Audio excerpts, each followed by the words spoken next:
This is how playing Luna felt before this patch. I mean, look at this. This is so sad. If you check the stats for the latest patch during TI qualifiers, she was barely picked, and even then her win rate was quite garbage. Yet Arteezy's and Luna's overall win rate did increase substantially in the last couple of days. Well, the only thing that changed recently is the addition and the buff of the shard, and so to start this video off, here are a couple of reasons this shard is OP. The first one is obvious: damage reduction. 25% flat damage reduction on a 30-second cooldown for 1400 gold is crazy. This is a steal! Here's a compilation of this shard actually being the difference maker in whether Luna lives or not. This is huge. 25% reduction means Arthur has 500 extra HP to spare in this fight, and he leaves with 200 something. In the past, Luna was always forced into an early BKB for fights, and that's what kinda balanced how fast this hero can farm.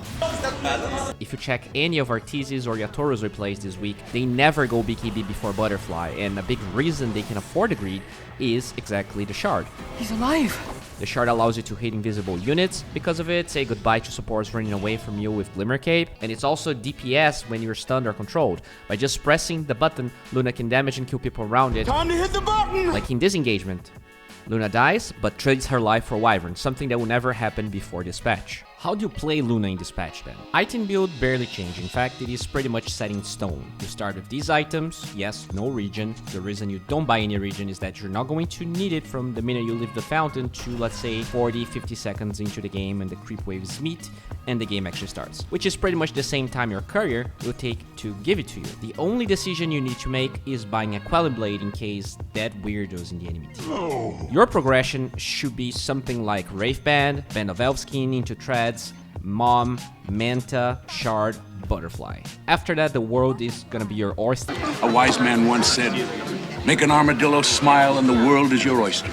Yeah, something like that. And while there are variations from this build, generally speaking, Shard after Manta is just mandatory. There's absolutely no item in the game that is more valuable than Shard at this stage for Luna, and if you're any good, you're probably gonna be able to finish your Manta Shard at around 16-17 minutes, which is when the Shard is available anyways. Skill build is super easy. Aura level 1, Lucent Bean at level 2, and then only Glaives and Aura. You max Aura at 7, you max Glaives at 9, and you get the Glaives talent at 10. And since we're already talking about talents, the build is super simple. Just get everything on the right side, unless you want to go for the pew pew pew build, which I don't recommend unless you're against something like a Tinker.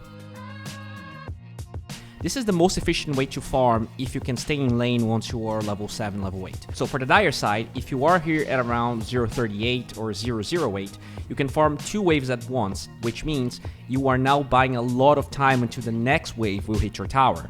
When you can kill the creeps in this position, you can farm all of these 3 camps deep into your jungle without really missing any creeps. When I was there, all I could think of was getting back into the jungle. The big reason for that, besides rushing Mask of Madness, is the nighttime buff that a lot of people forget it exists since it doesn't show up anywhere. But notice how Luna gets a 30 move speed buff out of nowhere here as Yatoro goes back to farm the lane. He goes even one step further.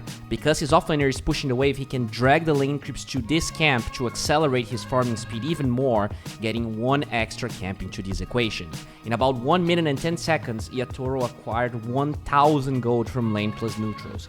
There is no hero in the game that can pull this off this early into the game. Radiant side isn't really that different. You do the same thing, but the camps here are worth a little bit less since you don't have access to anything but these 3 camps. One of them is a small camp, but still very effective way of farming. So much money! Wow! As we already discussed, the first big timing that Luna hits is Manta plus Shard.